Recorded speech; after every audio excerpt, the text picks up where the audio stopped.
My name is Bria Taddiken-Williams. I am a broker with Coldwell Banker Realty Group 1 in Manhattan, Kansas. Today I am answering a question that we get asked very frequently. Most often it's asked by buyers, especially first-time buyers. The question is, what are closing costs? Simply stated, closing costs are the fees associated with obtaining a loan. Most buyers have to take out a mortgage when they buy a home, and when you take out that loan, you're mortgaging the property. The bank is doing a bunch of behind-the-scenes work. All that work basically comes with a fee. The different fees get compounded, put together, and then at the very end, when you close on your loan, those fees together are referred to as your closing costs.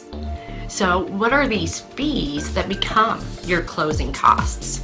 When you first sit down and meet with a lender to apply for a loan, they're going to pull your credit report.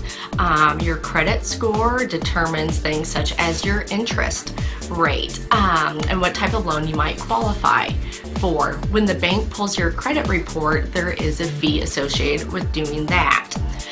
Once you decide to move forward with obtaining the loan, there's something called an origination fee. This is the cost the bank charges for getting a loan with them.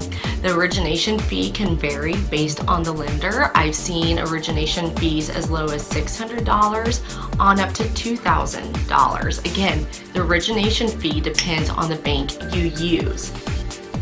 Once you're under contract on a property, the bank is going to want to make sure it's worth what you've agreed to pay for and how much they'll be mortgaging on the property.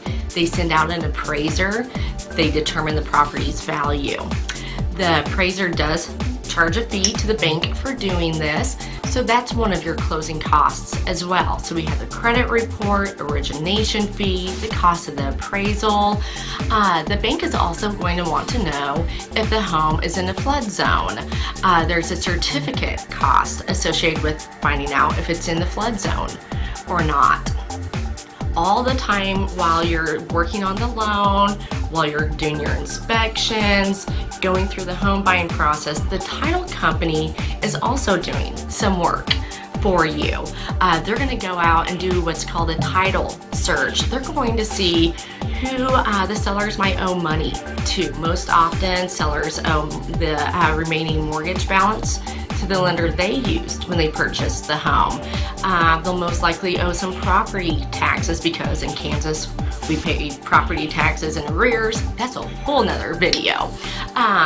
But there may be situations where child support is owed or individual income taxes are owed.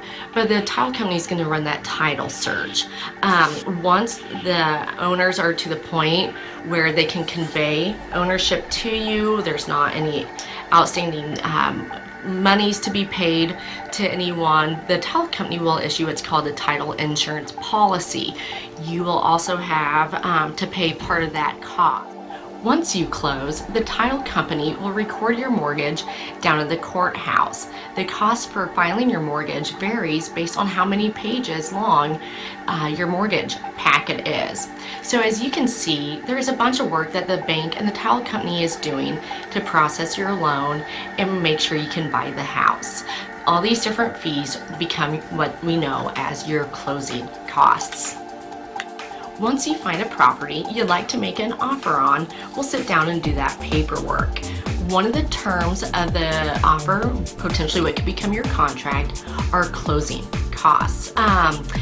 In our market, the paperwork requires that we actually specify a dollar amount. We can't say, oh, would you split the closing costs with the buyer? Would you pay all of the buyer's closing costs? We have to put a dollar amount in. And this is where the itemized fee worksheet from your lender can come in very handy. Again, all those closing costs we mentioned vary based on who your lender is. Some sellers will negotiate those closing costs. What they agree to pay can vary widely across the board. When I'm working with sellers, I do prepare them for when they receive an offer to see a closing cost request. About 85% of our contracts do see some type of seller assistance with those buyer closing costs. Again, what a seller agrees to pay can greatly vary, and some sellers just, for whatever reason, they choose not to pay any closing costs for the buyers. If you have questions about closing costs, give me a holler. Please message me. You can always call me at 785-341-9695. I hope you found this video very helpful. Bye-bye.